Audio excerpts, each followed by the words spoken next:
What up? This is Robert Ory. Ory, three-pointer. Buries it. You might know me as Big Shot Bob. To Ory for three. Oh, unbelievable. This guy is off the charts. What's going on, Big Shot Bob? Robert Ory from downtown. It is week 126 of the Big Shot Bob podcast. I'm Rob Jenners. That's B-Dog Brandon Harper. With us, as always, 7-time NBA champion. An embarrassment of riches. Robert Ory. Big Shot Bob. By the way, you can tell that B-Dog is on the West Coast because he's got the do-rag going today. He's got the West Coast do-rag going. I'm like, where are you? Because he's out of town. I'm like, where are you, man? He's like, I'm in the Bay Area. I'm like, oh, okay. You in the Yay? Yeah. No, he's I'm over here. Yeah. I'm over here in Emeryville, right in between Berkeley and Oakland. Yeah. You Cal, Berkeley. That's what I'm trying to get Mad Dog to recruit Christian so he can go to Cal. Cal, Berkeley. Is that where you want him to go, or is that where he wants to go? I would love for Christian to go to Stanford. Okay. Palo Alto. Because I think he's smart enough, Sure. after going to Harvard Westlake. I think he'd be great for Stanford. Stanford is first, Virginia is second, and then wherever he wants to go is third. Oh, I was going to say, so these are your choices. Okay. Those gotcha. are my choices. These are your choices. Yeah. I forgot that you guys were sort of at that point now where it's going to start to get into. Has he been recruited at all? By Ivy League schools, but not, nobody else. And it's because, you go to Harvard Westlake, there's mostly like Ivy League schools that recruit you, Brown, Gotcha. NYU, Cornell, and all those type of schools. So who knows? Good schools, though. I mean, great schools. Maybe not for basketball, but hey, damn good schools. Great schools. You got to prepare for the future, right? You can play basketball. You can get that education.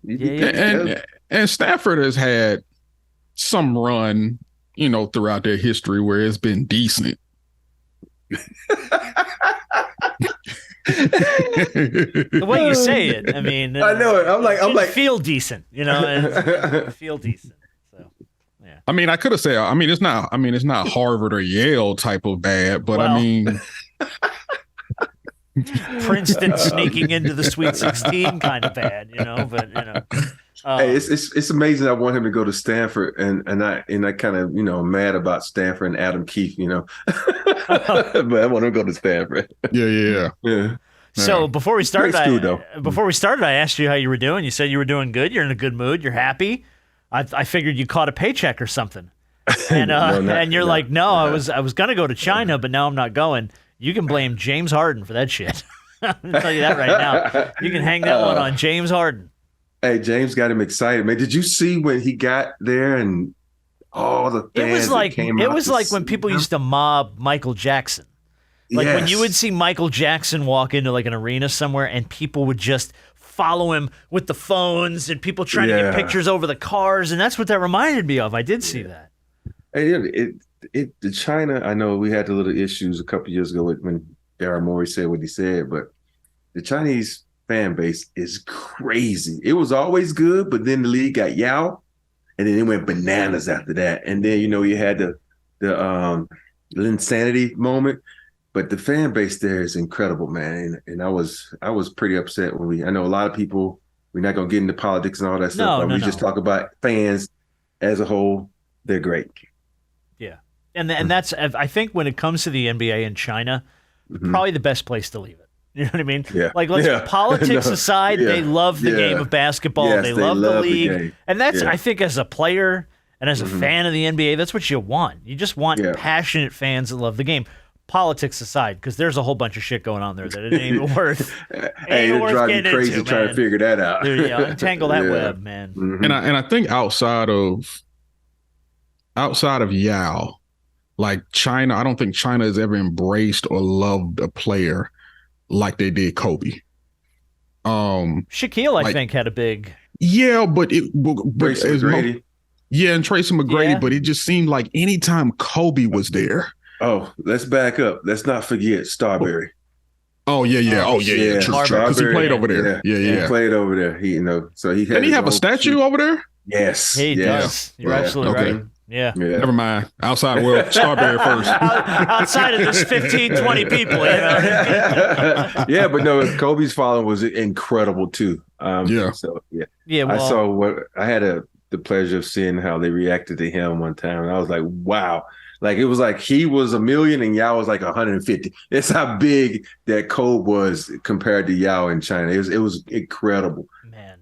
Well, I mean, so James Harden is I think right out of the gates for me. This is probably the one topic that hit me repeatedly in the face this week for the NBA, because he's in China. Obviously, we know that, but it was what he said about Daryl Morey this week when he was in China. He was doing his camp, and if you can hear it, I'm going to play the audio for you. He's in a gymnasium. He's talking to a whole bunch of people, so the audio is a little tough to hear, but you get the gist of it. Daryl Morey is a liar, and I will never be a part of an organization that he's a part of. Let me say that again. Daryl Morey is a liar, and I will never be a part of an organization that he's a part of. So he says it twice. He goes, in case you didn't catch me, Daryl Morey's a liar, and I will never play for an organization that he's a part of. Usually when you say it twice, you mean it. Yeah. Because he did the whole, let me repeat myself in case there was any question as to what I'm saying here. Can you understand the words that are coming out of my mouth? Yes. And now here we are, though, with James Harden holding another team hostage. Now this is like the James Harden hostage situation part 3. Yeah. So as an organization, do you get rid of Daryl Morey or did you get rid of James Harden? Because he didn't say he didn't want to play for the Sixers. He said he didn't want to play with Daryl Morey in the front office. So as an owner, who do you get rid of? Well, the easier one to get rid of is Daryl Morey. Exactly. Right. You don't ever, if you have a transcending player and he's a big piece to moving forward, you don't get it is a lot easier to move on from a GM than it is to move on from a star player. I don't care how you feel about the star player. And Philadelphia, if they're going to have any chance of being successful moving forward, James Harden got to be a part of that with Joel Embiid. So Daryl Morey will probably be the odd man out. I agree that he's the easier piece to move on from. I don't know if he's the one you want to move on from, though. I feel like once James Harden has made up his mind that he doesn't want to play, that's it. We've seen him set. We watched him do it to the Rockets. We watched him, terribly to the Rockets. We watched him do it. And to that the was Nets. with Daryl Morey then, wasn't it? Yes, it was. He was still the GM there, I believe. I think the problem is, even if you decide that you want to move on from Daryl Morey, what do you have that says that James Harden will be James Harden again? You know what I mean? Like, he'll show up in shape. He'll play hard. He'll want to win. He'll bust his ass and not just folded up stakes and go, well, I didn't get what I wanted, so now I'm just not going to play. I think if it was me, I'll get rid of Daryl Morey. Because if you really think about it, James is an incredible talent. He can get hot. He's a good compliment to Embiid as far as we need a bucket. But I just think Daryl Morey, he's one of those guys that you can get rid of because, I've had the pleasure of riding on a trip with the Rockets and getting to meet Daryl Morey, and he's a little too smart for his own good. And sometimes when you have those people who think outside the box, especially when it comes to basketball, because basketball is simple. Sometimes these guys, he's a big analytical guy. And let's be honest, as a GM, everybody was like, okay, he did a great job in Houston, but they didn't win a championship.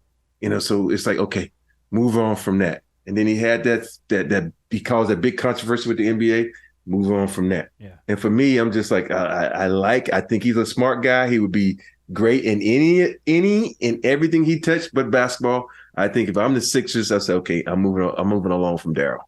And at the same time, from a logistics standpoint, it's easier to move away from the GM than it is a star player who you're paying a certain amount of money. And I know he's under contract one more year. One more year. How much is he making?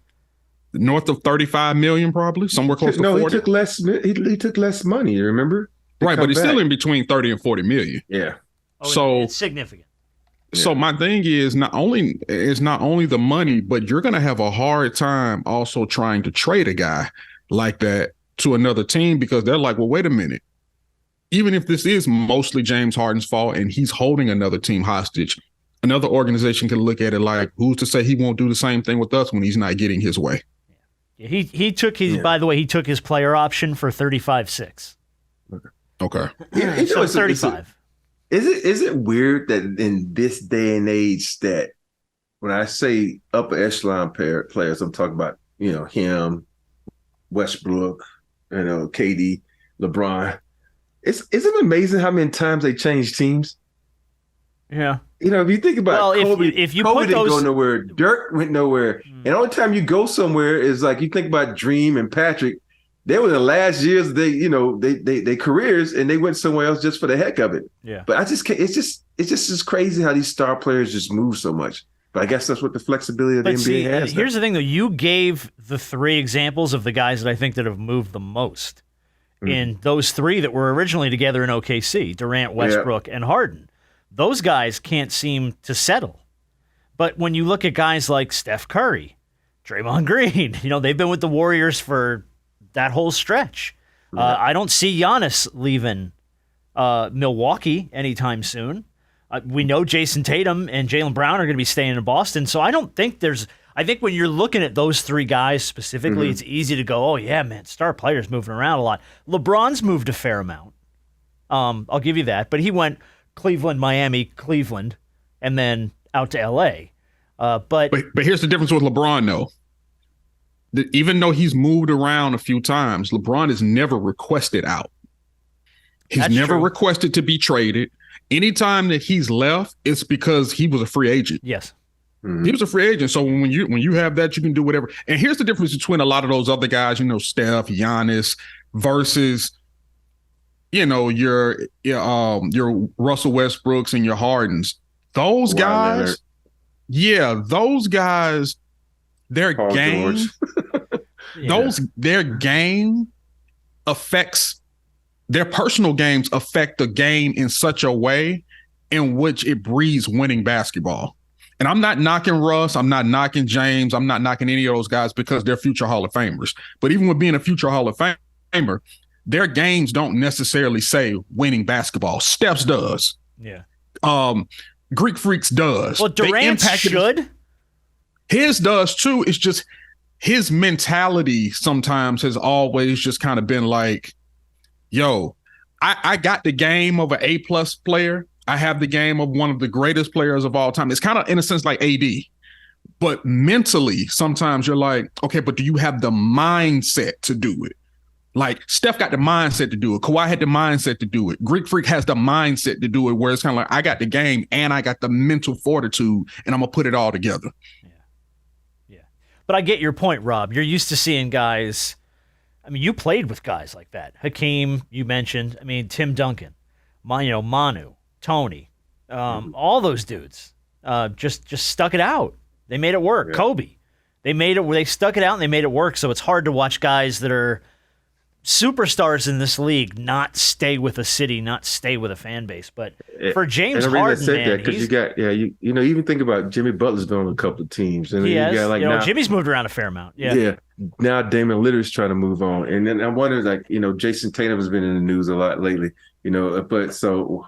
I'm just like, these guys, they getting now where they make so much money and they still trying to move. You realize you're making all this money, you can't go nowhere. Yeah. So it's just, and then too, let me ask you a question. Don't you hit a point in your career? You never had to deal with this, but would you imagine a player hits a point in their career where you start to have to weigh getting the bag versus getting the ring? Yeah. You know what I mean? Like, if you move around a lot, you've made a lot of money. At some point you go, well, damn it, can I stay in one place and win a championship? Can I get that drill done? And I think with Harden, it's going to be really hard for him to do that, considering the way he just changes his mind, like he changes his socks. Rob, look at a guy like Kevin Garnett. Yeah. When he was in Minnesota, we looked at, best player in the league for a little bit, was in Minnesota. The best thing Minnesota could put around him in his stretch was an old Sam Cassell, no disrespect, and Latrell Sprewell, if he wasn't choking folks out. So in that span of time, I looked at it from the standpoint of, yo, KG, you're loyal to a fault, to a franchise that won't put anything around you. And he probably stayed longer than what he probably should have. Well, you got to also understand, you forget who beat them. Shaq and Kobe. Yeah. You're right. So, You're right.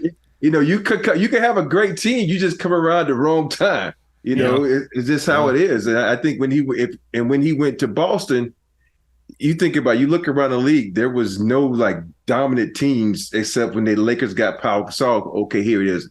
It was no team outside of the Spurs that was like, okay, they had like a core guys that could beat you. And Dallas had the core guys. And then, LeBron went to Miami. So he came around at the right time. And how many championships did he win in Boston, though?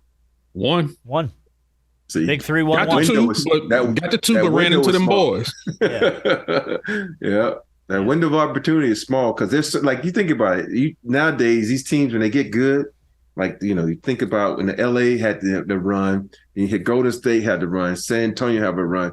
And now it's like, okay, the league is trying to, even out, and you don't have these quote unquote dynasties anymore. So it's if you have a good team and you run into one of these dynasties, you're like, damn it. Yep. Because you don't get that chip, man. Yep. Hey, CC Charles Barkley, CC Patrick Ewing, CC Reggie Miller. It's a lot of legends that you can sit up there and they can listen to this and they still shaking their head to this day and say, we ran into that damn Michael Jordan. Caught the buzzsaw. Didn't, just was what it was. So let me ask you this then, Rob. What do you think? How do you think this plays out now with Harden? Do you think that the Sixers come down to that? It's move on from either Daryl Morey or James Harden? If you really think about the Sixers, they always trust the process. They ain't trusted the process in years. What are you talking about? That narrative has been dead for years, man. The process ended when Ben Simmons was washed out. That was it. Here's the thing, though. It's like you want to trade James to someplace, but you got to get something back for him. Him and Dame Lillard gonna be in the same. But if you position. can't move they James might well trade Harden, each other what do you do? What do you do if you're the Sixers? You get rid of Daryl Morey. Because, at the end of the day, you got to have your players happy. This is a player that we've known from the past. If he ain't happy, ain't nobody happy. So you got to make him happy and just get rid of Daryl. That's a dangerous precedent, though, isn't it? Yeah. But it's a players' league now. It is. But that scares me. Yeah. To have a player be able to flex his muscle and get a GM fired. I feel like they hired Daryl because of James. Because they was trying to keep James. They hired Daryl to bring him in and do this. And now it's like, okay, I'm sick of you, Daryl.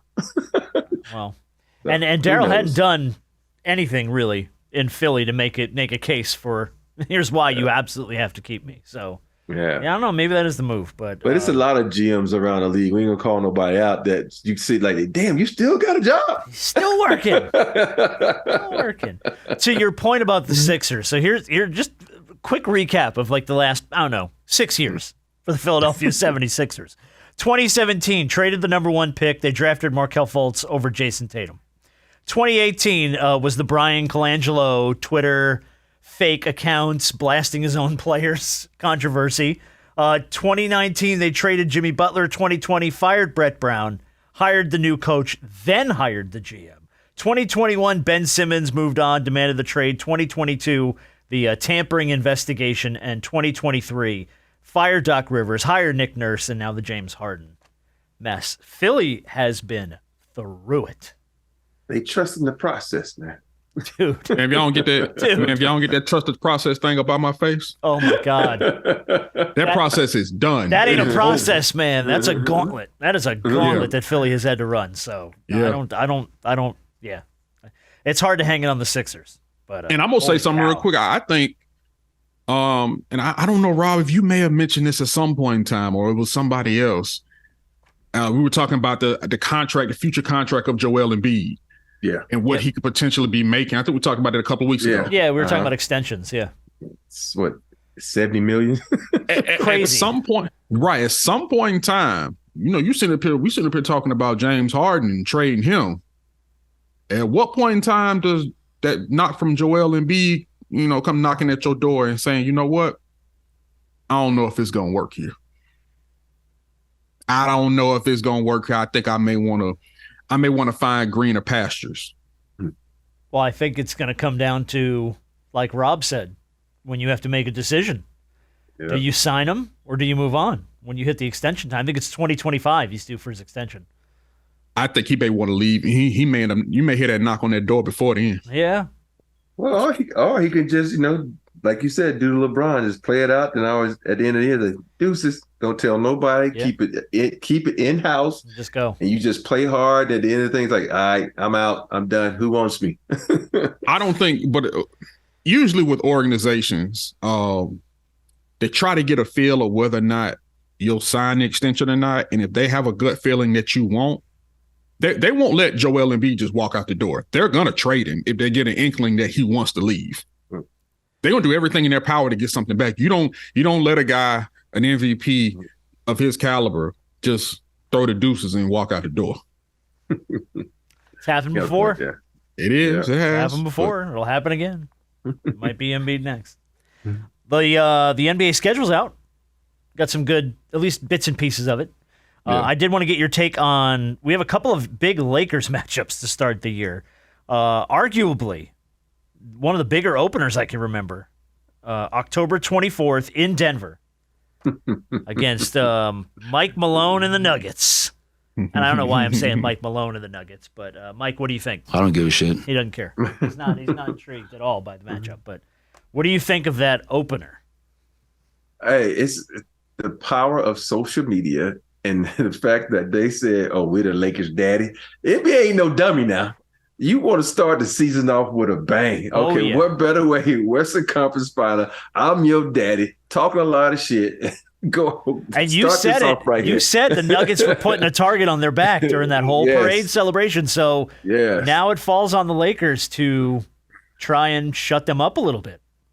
Yeah. At least on opening day. This is in Denver, right? It's Yeah. in Denver. That place is going to be a madhouse. That's ring night too. Yeah, it is. Oh, ring night. man, they did it on ring night. You're not Hey. surprised. That's no surprise. You know the NBA loves storylines. That is all day. that is and great. Historically, you lose on ring night. Oh, can you imagine? That place is going to be a madhouse if Denver loses that game to the Lakers. Mm-hmm. Oh. Hey, Yeah. And I know it's All I one know. game out of 82, so who cares, right? In the grand scheme, but Yeah. dude. Hey, at some point in time, you can call somebody, you can say you're the Lakers daddy or whatnot, but eventually the child does grow up to go upside daddy's head. So that might be ring night come, October. Hey, I don't know. I'm never going upside my dad's head. My kids damn sure better not try me. No, they gonna. But see, you different because you're not the average height. You 6'9", 6'10", so That you a doesn't little matter. different. That don't It matter. does matter too. No, we were raised in an era where our dads would just whoop us. I mean, like if dad was Hey, unhappy, no, dad but will whoop you. Christian always just like tries to try me, like try to grab me. The other day he grabbed me and I just picked him up. He was like, "Okay, I'm sorry, Dad." He's like, I didn't realize you was that strong, Dad. I'm like, yeah, But I might that's be a what I'm little saying. fluffy, but I got some strength under this fluffiness. I'll tell you what. But that's what I'm saying. Like, because sometimes what happens is the kids end up, the sons end up getting taller than the dad, and thinking he can take them, and dad still might be stronger, but use this the height thing with you. Your kid, how tall is your son? 6'3". He's not done growing yet. No, I don't think so. Nah. He wears a 14. I think he could probably squeak out another 1 to 2 inches, maybe. So he won't be 6'9", 6'10". No, nobody has done it. All My right. kids are gonna be that tall. So the height thing in itself, like you try to pick you up, that man ain't picking you up. He's not. Well, you forget, son, we got something called old man strength. Exactly. You get older, man, all of a sudden you can summon that strength. You don't have it all the time, but when you need it, you can summon it. By the power of grace. Oh, I tell you, man. Every now and then you need it, you can summon it. Doesn't last long. You power up that old man strip, you be sitting in Epsom salt for a week. You're so true, because the other day, Christian and I was shooting around and I was like, okay, I'm feeling pretty good. Jumped up and grabbed the rim and we played like 1-on-1. He won, and all of a sudden I was like, the next day I was like, okay, I'm gonna do this every day. I woke up that next morning, my ankles were hurting, my back was sore. I'm like, oh, fuck this. No way, man. Oh, you must have thought this was 1992. Yeah. Rookie year, Hey, I looked good for like 2 minutes, and then after that, I was winded.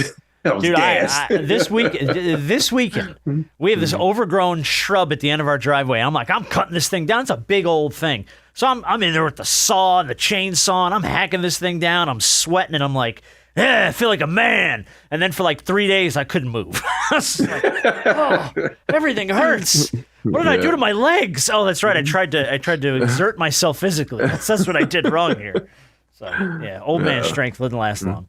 There are a couple other matchups on here I want to get your take on. So 2 days, by the way, after the opener, it looks like we're going to get the Lakers and the Suns in L.A. October 26th will be the first time that Durant and LeBron have squared up since 2018. I can't believe it's been that long since the two of them Durant actually missed a lot faced of off. time. Yeah. But like, I just didn't realize it had been that long. So yeah, you get Durant and the Suns, and He's gonna be healthy. He's gonna be healthy. Oh no, you working that game? you have to. I'm probably working that game, but I just want him to be got healthy, man. Because those two, you think about it, That's a marquee matchup. Yes, these That's are awesome. phenomenal matchups. We have been missing for 7 years? It's been too long, man. It has been a long time. Well, we brought up both these guys, and we brought up Kevin Garnett earlier in the show. Mm-hmm. So I've got some audio from Kevin Garnett I wanted to get your take on. So Kevin Garnett's got a show on Showtime. It is called, I want to get it right, so I don't know. KG Certified is the name of the show. It's a good show. I've watched a lot of it. He's on with Paul Pierce. They're talking about Phoenix being Booker's team and how Durant needs to learn to play off the ball more. And here is Garnett talking about Durant and LeBron needing more of that. LeBron and KD, it's time for them to be spot up, bro.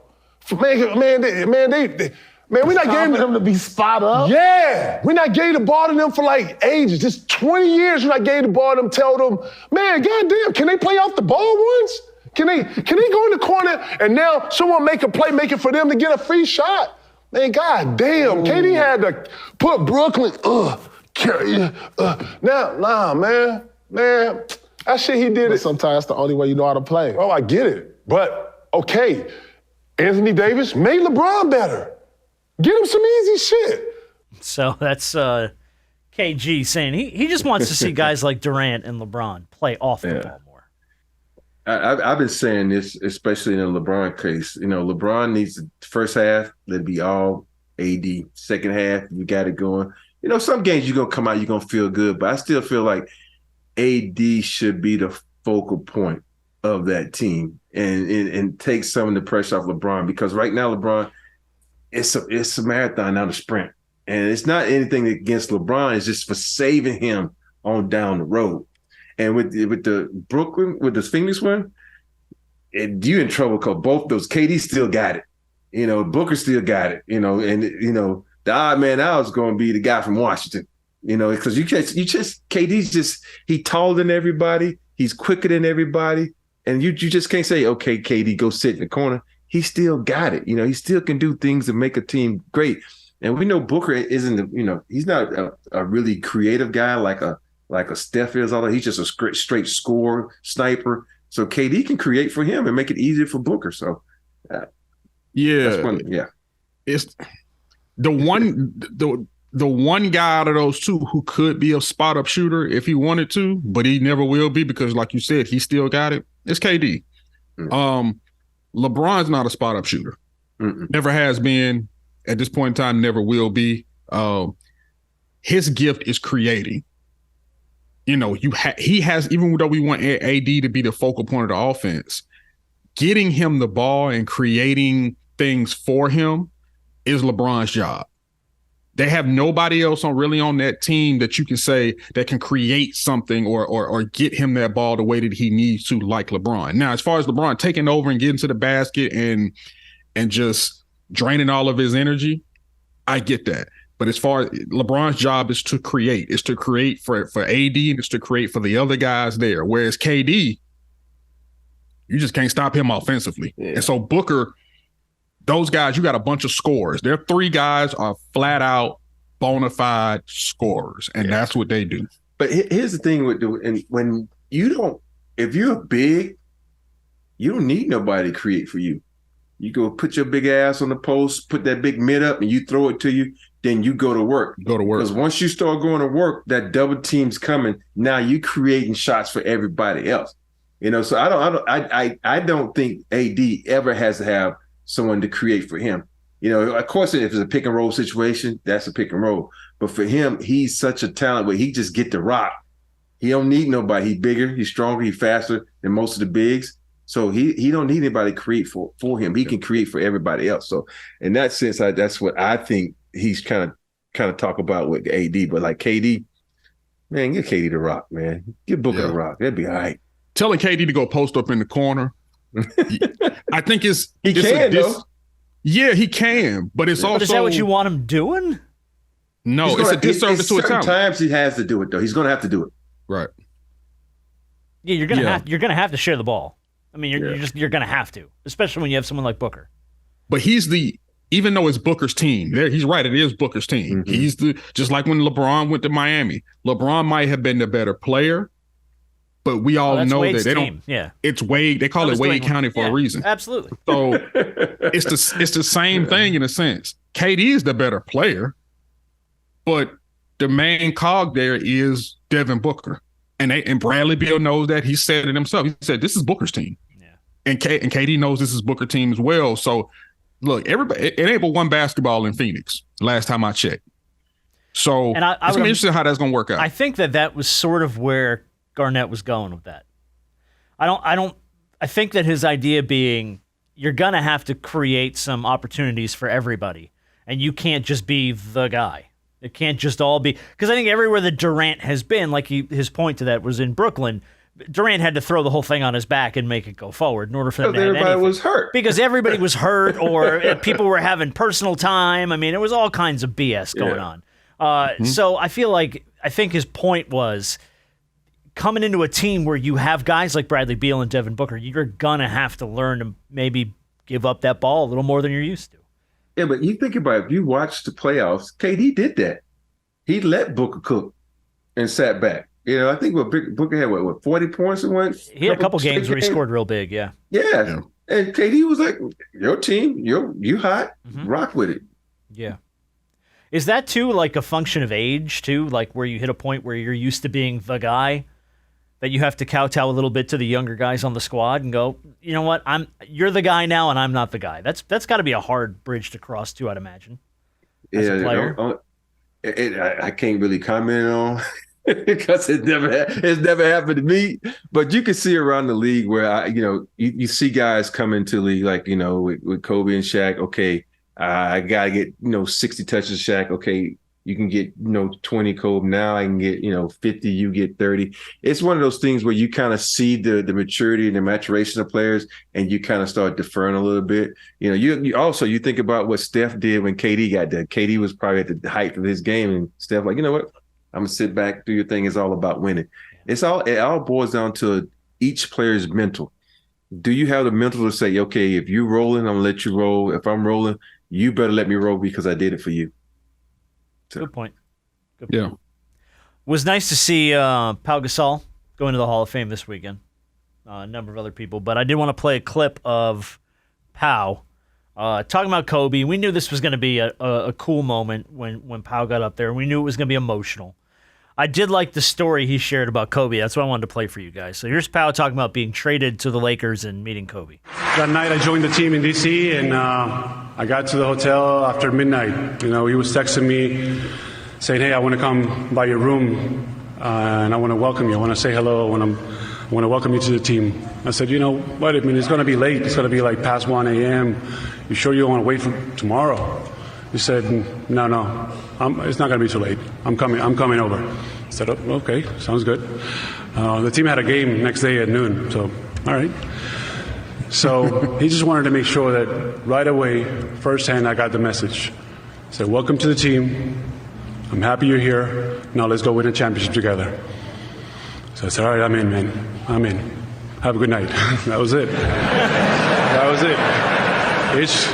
was it. No crap. Straight to the chase. I wouldn't be here without you, brother. I wish more than anything that you and Gigi were here today with us. I miss you and love you. It's just a nice moment from Pau. Yeah. Really nice. And you could tell how close he was with Kobe.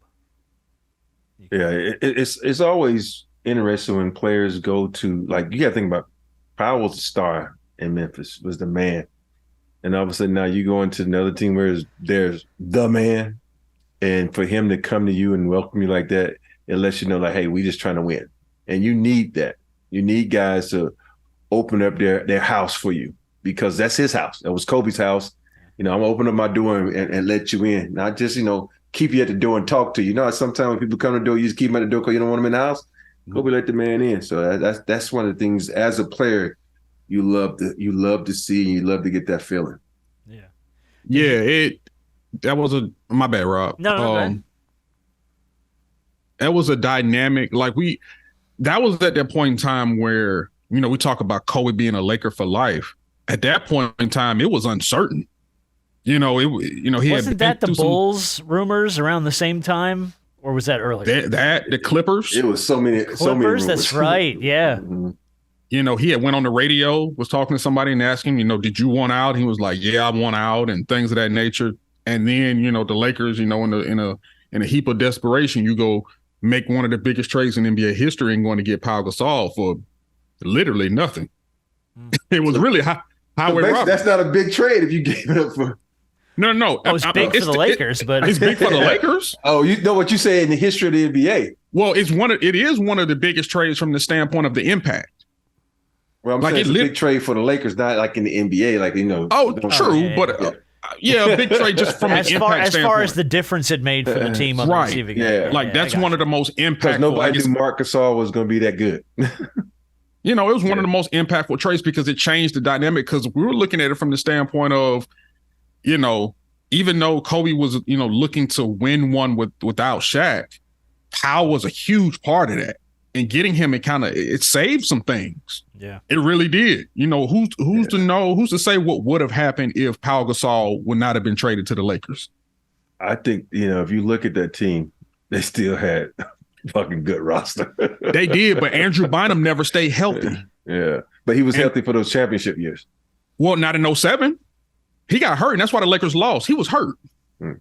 And Pau played. That's why I said the championship years. Oh, years they won.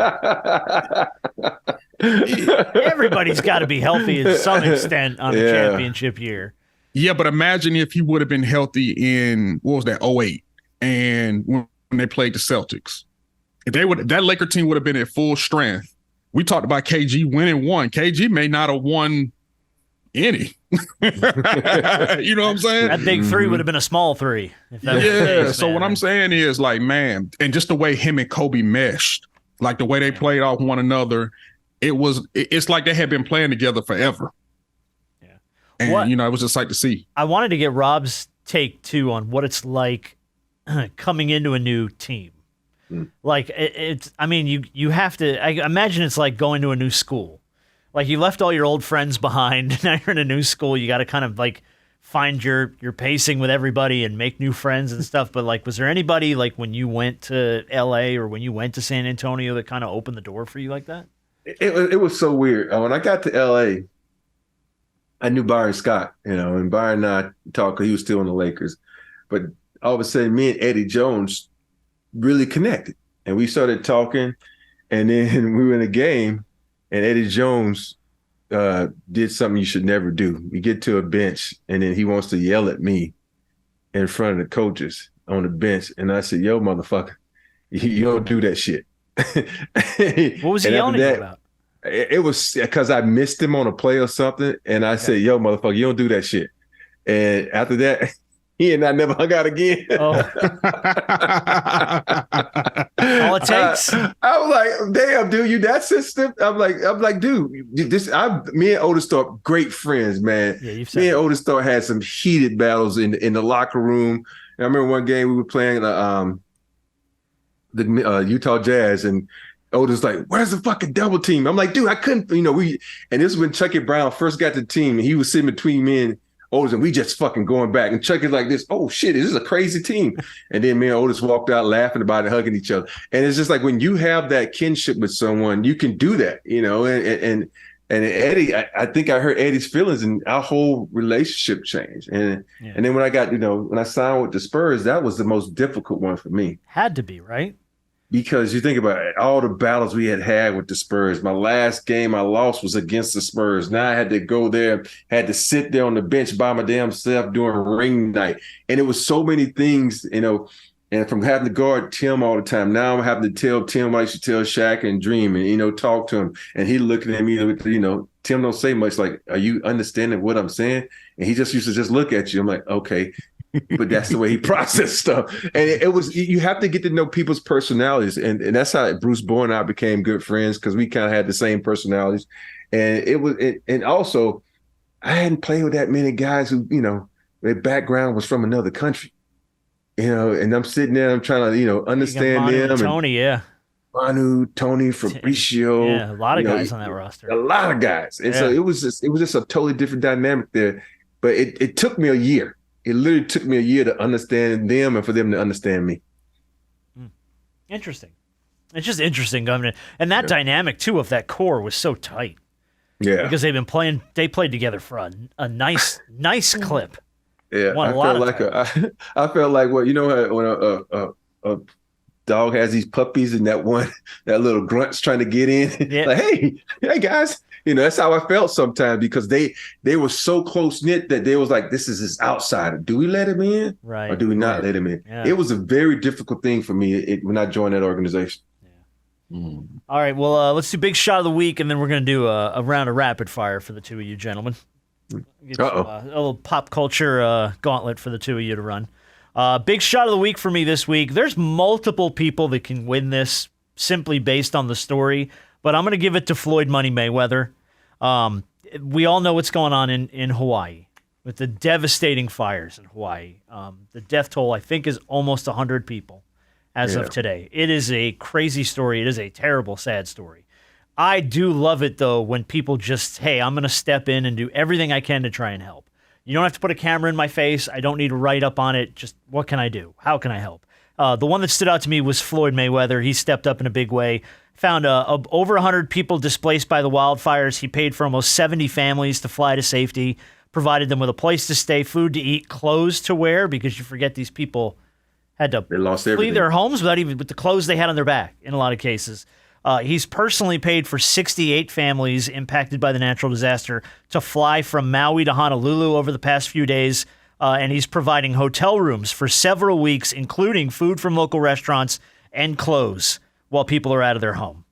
And again, he did not, to Floyd's credit, a guy who will happily put his hand up and go, please take pictures of me, said flat out, I'm not doing this for PR. I don't need you guys writing stuff on this. If you want to cover it, but I'm doing it because these people are in dire straits and they need help. So I know Floyd, man. Oprah's done it, which, okay, sure, it's Oprah. She does a lot of that kind of stuff. But Floyd was the one that stood out to me just because he just said flat out, what do you guys need? What can I do? How can I help? And he did a lot out of his own pocket. So just big shot of the week to Floyd Mayweather. Yeah, some things like that you only have to comment on because it speaks for himself and for itself. And I think what he's doing is, as much as we like to, talk about him flashing his money, now he's flashing his money the right way. Yeah. So he's really, truly a big shot for doing that. Yeah. And I mean, I give credit to Oprah as well, because I know Oprah's out there doing that. And maybe to her credit, Oprah does a ton of this stuff for communities in need and people that need help. And a lot of it's not publicized. But I just like it when guys like Floyd, like you said, a guy known for his flash, can turn it in the right direction. I think that's cool. So big shot of the week to Floyd Mayweather. All right, do you guys remember how rapid fire is played? I give you 60 seconds, and then I'm just going to hammer you with general knowledge questions. We'll see if you can get more of them. Yeah. So we will defer to the namesake of the show, Robert Horry. Do you want to go first, or do you want to go second in the first round? I'm gonna go first. Put some pressure on Harp. Harp looked like he got other things on his mind. He like going down to the wharf or something to go. I will be. I do like West Coast Harp though. I do enjoy West Coast Harp with the do-rag. All right, I'm gonna throw 60 seconds on the clock, Rob, and we'll see how many you can get right. That's loud. All right, here we go. Biggest loser. According to the expression, don't count your chickens before they what? Hatch. Correct. With apologies to gingers everywhere, what red-haired clown is the mascot of McDonald's? Ronald. Yes. It's an American tradition to eat corned beef and cabbage on what holiday in March? I don't know. St. Patrick's Day. Andre 3000 and Big Boy won 6 Grammys as what hip-hop duo? Oh my goodness. Oh no. Oh, no. Outcast. Thank you. The northernmost point in South America lies in what country? Northern Mexico. No, Colombia. Colombia. Long before iPads, the original tablets were the 10 Commandments that God revealed to whom? Moses. Correct. What future Oscar? Oh. I couldn't even think of I'm geographically challenged. I'm like, you got 4. You got 4. You missed St. Patrick's Day would be the holiday. I don't know shit about St. Patrick's. I just know someplace they throw all the shit and make the river green. Where's that? That's Chicago. Yeah, they turn the river. That's the only thing but they do that here in Georgia and Savannah too. Yeah, but the trick is here in Georgia, the rivers are already green, so it works out. You know what I mean? They're full of algae and dirt here, so it works out. Yeah. All right, yeah. So you I got couldn't 4. think of Outkast for that. I'm like, Outkast, man. I thought Harp was gonna fall. Harp fell so far back in his chair, he started to go off screen. I thought he was. He almost flipped out there. I was gonna tell you. All right, so you gotta try and beat 4, Harp. Let's see if you can pull it. Ready? Here we go. 60 seconds on the clock. Let's go. What future Oscar winner played computer hacker Elliot Alderson in the TV show Mr. Robot? He doesn't. I don't know. Rami Malek. Just do it is the slogan of what shoe company? Oh, Nike. Correct. Bugs or slugs, which of these critters gives you the jitters to someone with entomophobia? Slugs.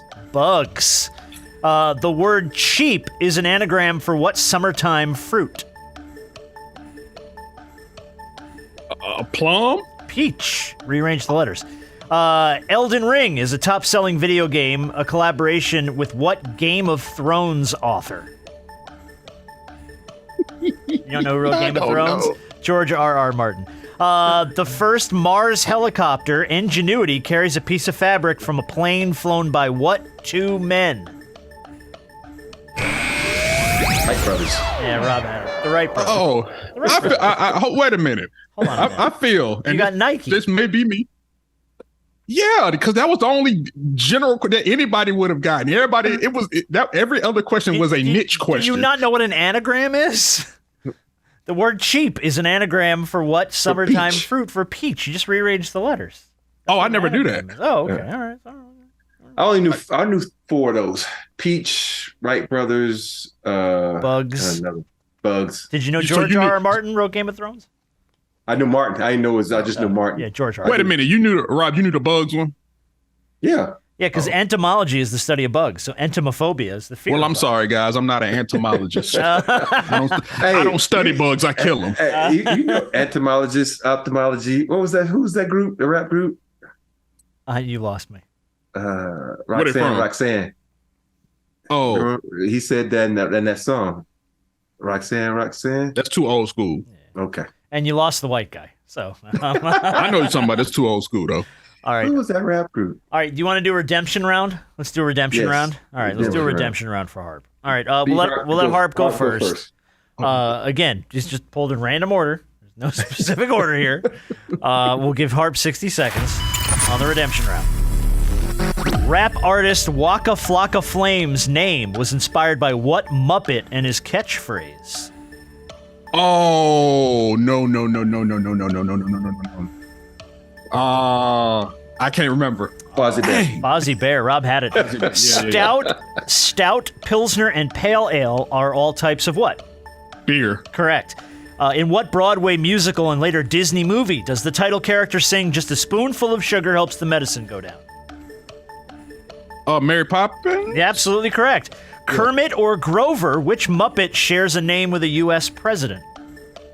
Grover. Grover Cleveland, right. Zola and The Knot are websites that couples use to register for presents for what festive event? Wedding? Correct. A Cyclops can play peekaboo with one hand because he only has one what? Eye. Correct. If you want to have multiple there's your redemption round. There What, I you get go. 5? Let's see. You got beer. You got Mary Poppins. You got Grover Cleveland. You got weddings. And you got 5. Okay. That's strong. That's very The strong. other got 6 called Waka Waka. Waka Waka. I forgot about. I couldn't Waka think Flocka Flame. about that one. Fozzie Bear. Yep. Waka Waka. Waka. I didn't know he got his name from that. Waka Flocka. Yeah, Waka Flocka. Yeah, I'd heard that a time or two. All right, Rob, you ready? Yes, sir. All right, let's see if you can knock him out with 6. You need 6 to win this round. With 60 seconds, here we go. What shopping landmark covers about 5 million square feet in Minnesota? Mall of America. Absolutely correct. What Happy Days star won an Emmy for playing an acting coach on the HBO series Barry? Henry Winkler. Absolutely correct. Since we're tuned in, what does HBO stand for? Oh, crap. Something box office. God. Pass. Home box office. You're getting tossed in the recycling bin if you don't know Earth Day occurs in what month? October. April. Recognizable by its red plastic frame, what toy's original French name translates to the magic screen? The shaker thing. What's it called? Shake erase. Erase. I don't know. Shit. Etch-a-Sketch. It's sketch. According to the poem we learned as children, how many days has September? Ran out of time.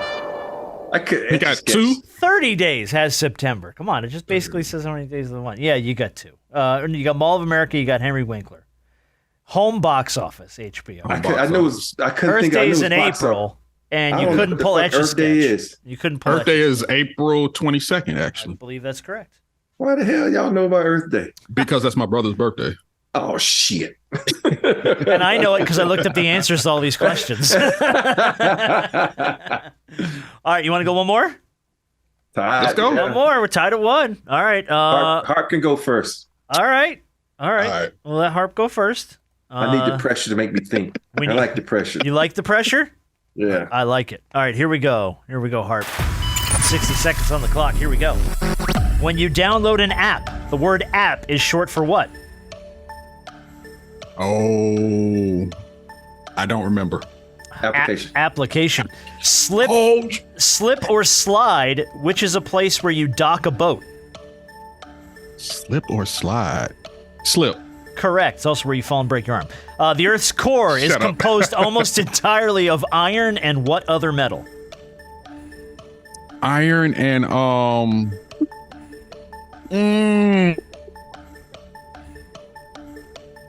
I can't remember. Nickel.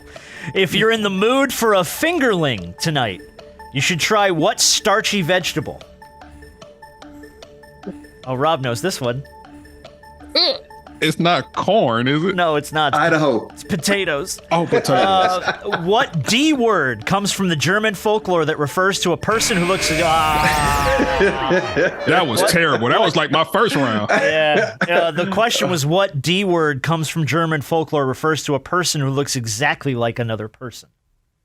Doppelganger. Doppelganger is correct. Okay, so the app thing, I feel stupid because I'm thinking it's application. Yeah, but hold on, wait a minute. In my defense, I don't know why I'm thinking like an acronym, like the A. Yeah, no, I messed you up with the anagram question. Yeah. Anagram question. I broke your brain.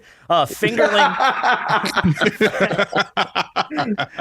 Fingerling potatoes. Were you His looking mind for went straight dirty. Fingerling. Hold on. What are you talking about?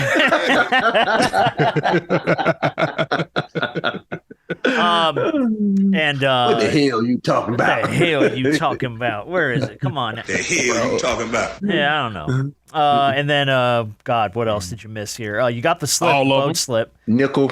nickel, iron and nickel in the Earth's core, and the doppelganger. All right, so you got One. You got one. Yeah. All right, Rob, you got beat 1. You got to knock down 1 free throw here, Rob. That's it. 1. Do I have 4? All right, let's Like knock Nick it. Anderson? Drink it or eat it. What was the first top 40 hit for Weird Al Yankovic? Just eat it. That's absolutely right. What color is a Viagra pill? Blue. You answered that way too fast. When measuring from the sun, what planet comes right after the one that rhymes with stupider? Jupiter. Now, what planet comes after that? Saturn. sad. I thought you. With more than 500 million pairs sold, what often ridiculed brand of sandals started showing up on fashion runways in 2016? Birkenstocks. Crocs is what we're looking for there. With no mention of a loofah, what children's rhyme Rub-a-dub-dub finds 3 men in what? Tub. They're in a tub. My goodness. Tai Chi or Chai Tea, which is a graceful form of exercise? Tai Chi. Tai Chi. English teacher or Look at that look on his face, man. See, I don't like it with the do-rag. It scares me. I don't enjoy it. I feel like he's going to shank my ass for the anagram question. That's racist.